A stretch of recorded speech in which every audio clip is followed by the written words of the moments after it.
안녕하세요. 반갑습니다. 허세원입니다. 오늘은 리셀러에 관한 이야기를 한번 나눠보겠습니다.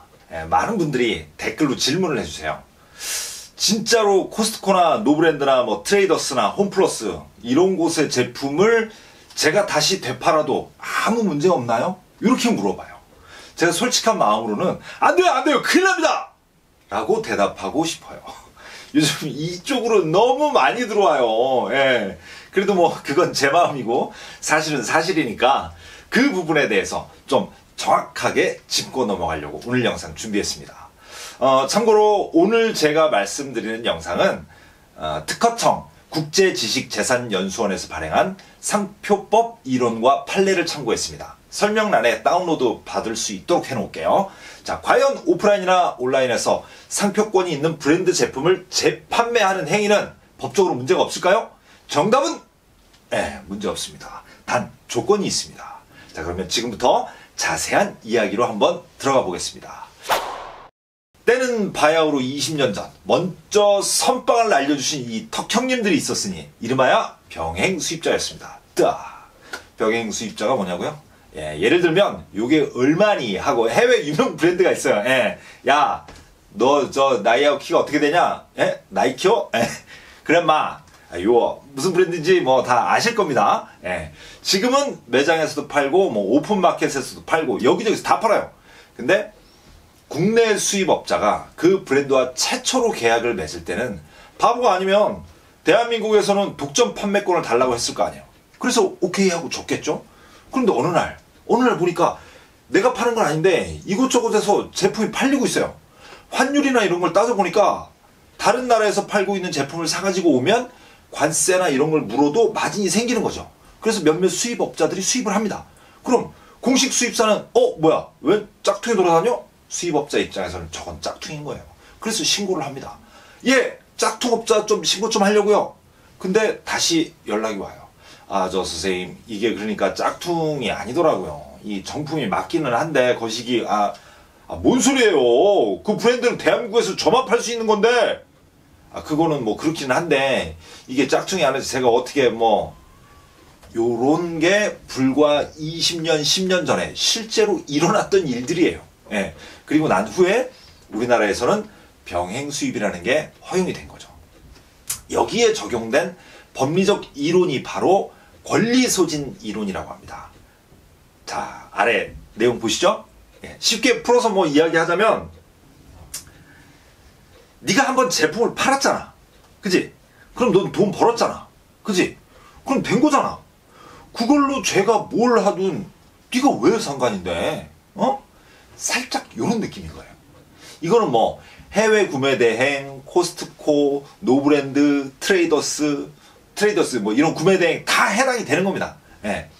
땡땡 브랜드는 제품을 만들어서 코스트코나 노브랜드나 트레이더스에 팔아요. 그럼 끝난 겁니다.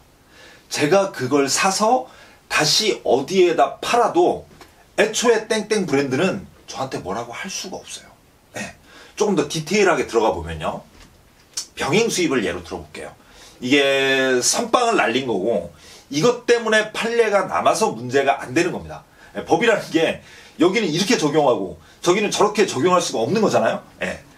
아무튼 대부분의 병행 수입하는 제품의 브랜드는 글로벌 기업이에요. 국제법상의 문제가 생기는 거죠. 옛날부터 이런 상표 소유권이나 지식재산권 문제가 생길 거를 대비했어요. 외국 애들은.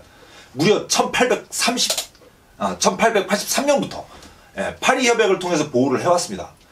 따지고 보면 지들 나라에 있는 글로벌 기업을 보호하는 거죠. 짝퉁 만들까봐.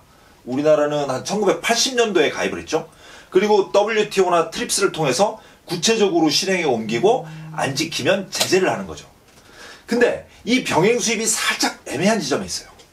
글로벌 브랜드 입장에서 보면 특별하게 상표권을 침해하는 건 아니거든요. 그리고 제품이 안 팔리는 것도 아니에요. 쥐들이 손해보는 거였으면 쌩 난리를 쳤겠죠. 근데 사실 이거는 내 문제가 아니라 니들 문제야, 이렇게 보는 거죠. 그리고 파리 협약은 기본적으로 속지주의를 따르고 있습니다. 너네 나라에서 벌어지는 일은 너네가 해결해. 그거 왜 나한테 묻니? 요런 느낌인 거죠. 그리고 WTO나 트립스도 병행 수입 여부를 각자 나라의 입법이나 판례에 따라서 자유롭게 결정하라고 합니다. 왜냐하면 생각해보니까 글로벌 브랜드는 손해를 안 보거든요. 그래서 아직 각 국가별로 허용론, 금지론이 팽팽하게 맞서고 있는 상황이에요, 현재. 그럼 우리나라의 법은 이런 멜랑꼬리하게 애매한 상황을 어떻게 보느냐. 그게 중요한 거예요. 예. 우리나라, 대한민국 법이 없어요. 병행 수입 허용에 대한 관련 법이 없어요. 완전 듣보잡인 거죠. 예. 그런데 소송이 들어왔어요. 그래서 결과는 병행 수입을 하는 형님들의 손을 들어준 겁니다. 대신 앞으로 이런 일들이 자주 발생할 것 같아서 허용 요건과 허용이 안 되는 부분을 좀 명시를 해놨습니다. 그 조건이 코스트코나 노브랜드 구매 대행을 하시는 분들에게도 진짜 완전 중요한 거예요. 왜? 법은 평등하니까. 자, 허용 조건은 간단합니다. 예. 정품이면 됩니다. 그리고 제품의 품질이 실질적인 차이가 없으면 되는 거예요. 병행 수입품과 국내 유통 제품의 품질 차이가 없으면 되는 거예요. 그러니까 나이키 무슨 제품을 병행 수입해 왔는데 한국에서 파는 똑같은 제품과 디자인, 소재 이런 게 같아야 된다는 거죠. 우리는 코스트코 그리고 노브랜드 이런 거니까 제품이 차이가 날 일이 없어요. 그러니까 그냥 패스. 다음, 허용이 안 되는 부분이 있습니다. 여러분들이 많이 두려워하시는 지적재산권도 여기에 포함이 되니까 잘 기억하시면 좋을 것 같아요. 자, 일단 국내 판례에서 상표권 침해 여부에 대해서는 진정상품 수입행위, 그러니까 병행 수입이죠. 이 진정상품 수입행위가 허용되는 사안에서는 광고 선전으로 인해 상표의 기능을 손상한 바가 없으므로 침해가 아니라고 본다. 이렇게 되는 거예요. 이게 무슨 말이냐면 코스트코로 예를 들어볼게요. 커클랜드 치즈를 우리가 쿠팡에서 판다고 쳐요. 그래서 상품명을 코스트코 커클랜드 땡땡 치즈 이렇게 올려놨습니다. 그리고 직접 가서 사진도 하나 찍었어요.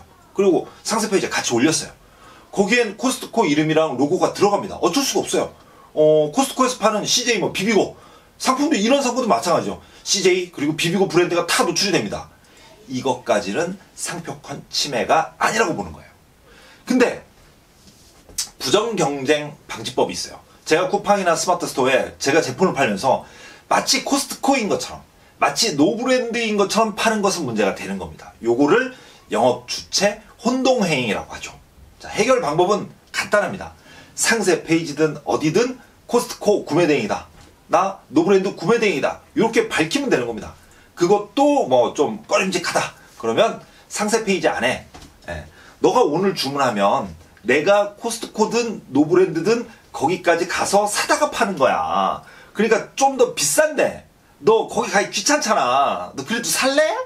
요런 뉘앙스가 풍기게 내용을 적어주시면 되는 겁니다. 그래서 코스트코 온라인몰에 가보면 자기들 로고 사용에 대한 지침을 적어놨어요. 우리가 파는 것처럼 혼동시키지 마라. 요게 주요 포인트입니다. 걔네들도 구매대행에서 파는 걸 다 알고 있어요. 예. 그리고 또 한 가지 안 되는 게 있습니다. 제품의 동일성을 해할 정도의 제품을 브랜드 상표를 붙여서 파는 거는 안 됩니다. 자, 쉽게 예를 들면 코스트코에서 땡땡 브랜드의 땡땡 브랜드의 실내등을 하나 제가 샀어요.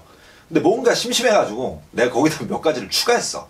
페인트도 다시 칠하고 전구도 살짝 바꿔주고 이런 걸 커스텀이라고 하죠. 자, 이렇게 새롭게 태어난 제품을 코스트코 땡땡 브랜드 실내등이라고 팔면은 안 된다는 겁니다. 이것까지 이해가 되시죠?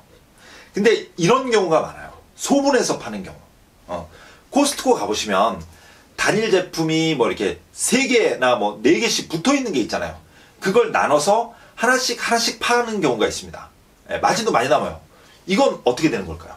자, 문제가 있다, 없다. 문제가 있다고 생각하시는 분들은 조금 더 과감해 지셔야 됩니다. 사업하시면서 자꾸 쫄고 그러면 안 돼요. 더 용기 내셔야 됩니다. 예. 이런 식의 소분은 되는 겁니다.